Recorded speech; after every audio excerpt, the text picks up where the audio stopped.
Tick fever, a serious issue in cattle, is becoming increasingly prevalent in the dry zones of Sri Lanka.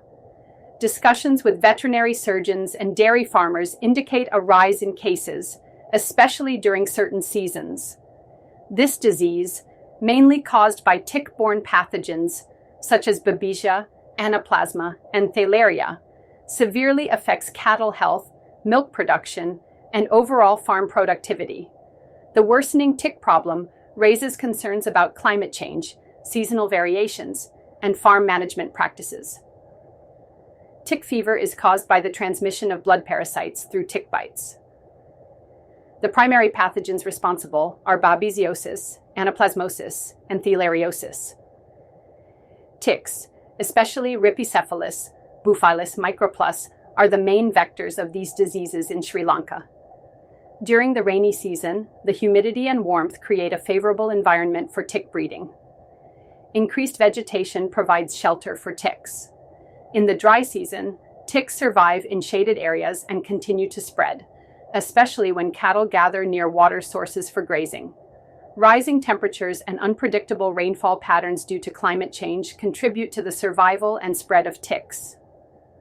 Longer rainy seasons increase tick populations, while dry periods force cattle to graze in limited areas, heightening tick exposure. In the dry zone, extensive or free-range grazing is common. Cattle move through tick-infested bushes and grasslands, making them more vulnerable to tick attachment and disease transmission. Tick fever leads to reduced milk production, as fever, anemia, and weakness result in a significant drop in milk yield.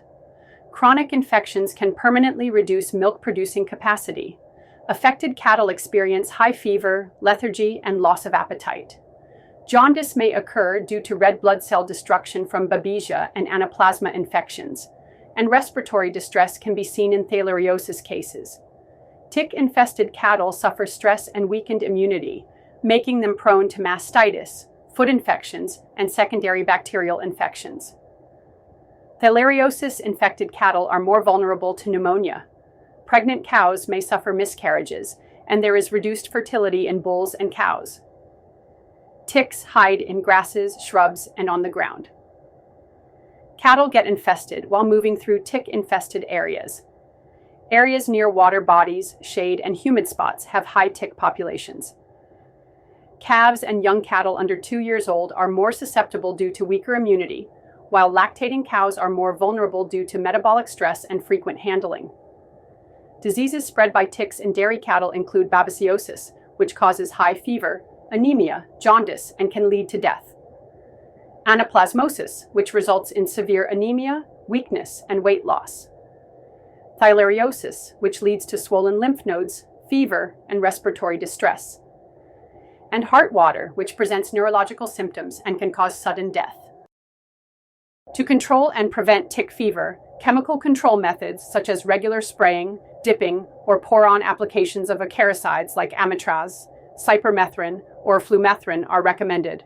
Rotational use of different acaricides can help prevent resistance. Biological and environmental control strategies include pasture management through rotational grazing to break the tick life cycle, and clearing bushes and tall grass where ticks hide. Natural predators like chickens and guinea fowls can help reduce tick populations. Farmers should practice early detection and treatment by regularly checking cattle for ticks and tick fever symptoms. Infected animals should be treated with appropriate anti-parasitic drugs, such as imidocarb for babesiosis.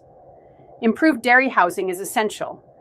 Keeping cattle in tick-free enclosures at night can reduce tick exposure, and maintaining clean, dry bedding helps avoid tick infestation. Vaccines for babesiosis and theileriosis are available but not widely used in Sri Lanka. Other tropical countries manage tick problems through integrated tick control with vaccines, acaricides, and rotational grazing in Brazil. The use of herbal tick repellents, pasture rotation, and biological control in India, and strict dipping programs and genetic selection of tick-resistant cattle in Australia.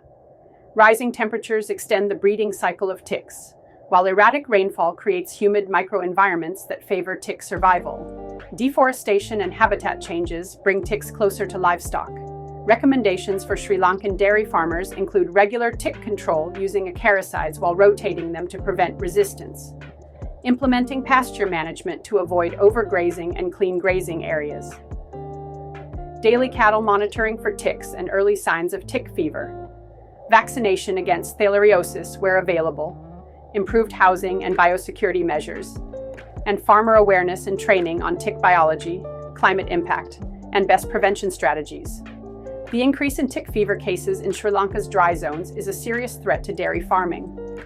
Factors such as seasonal changes, free-range grazing, climate change, and poor tick control strategies contribute to its rise. Dairy farmers must adopt integrated tick management approaches, including chemical control, pasture management, early detection, and biosecurity measures. Learning from global practices, Sri Lanka can develop a sustainable strategy to control ticks and protect the health and productivity of dairy cattle.